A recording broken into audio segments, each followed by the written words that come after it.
Pour la deuxième phrase, on va voir les verbes ou bien le verbe qui est conjugué au plus que parfait. Donc, je relis la phrase. Les 7 cocotiers dont le rôle avait été jusqu'alors assez effacé semblèrent prendre consciemment part au jeu.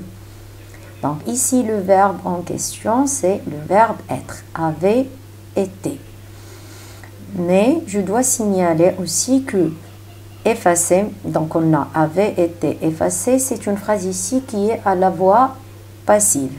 Donc le verbe nous, c'est-à-dire qui nous intéresse, c'est le verbe être. Donc la première partie qui est l'auxiliaire, la deuxième partie qui est le participe passé du verbe. Pour la troisième phrase, Récit était redescendu à la fin du match. Donc ici, il est bien clair qu'il s'agit du verbe redescendre qui est conjugué au plus que parfait.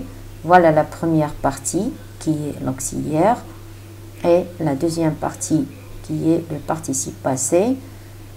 Et il faut savoir aussi que le verbe descendre et ses dérivés, comme c'est le cas ici, le verbe redescendre se conjugue au temps composé avec l'auxiliaire être.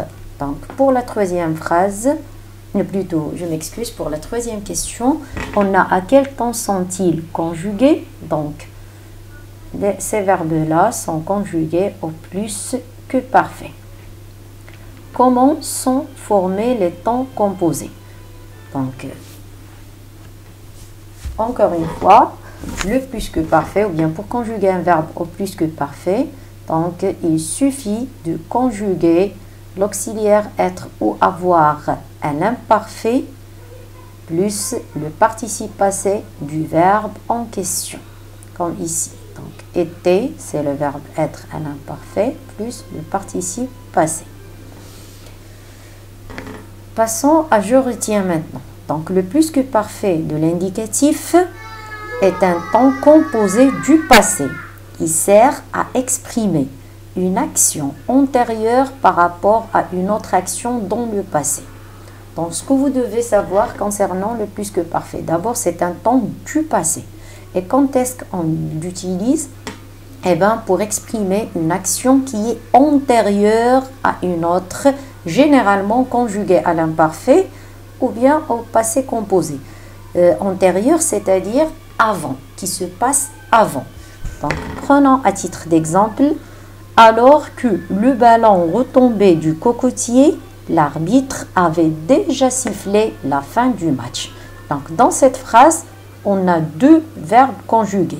Le premier, retomber, c'est le verbe retomber conjugué à l'imparfait. Il avait déjà sifflé, c'est le verbe siffler conjugué au plus que parfait. Donc, on a ici deux actions. Si je vous demande quelle est la première action qui a eu lieu, est-ce le fait de siffler ou bien retomber?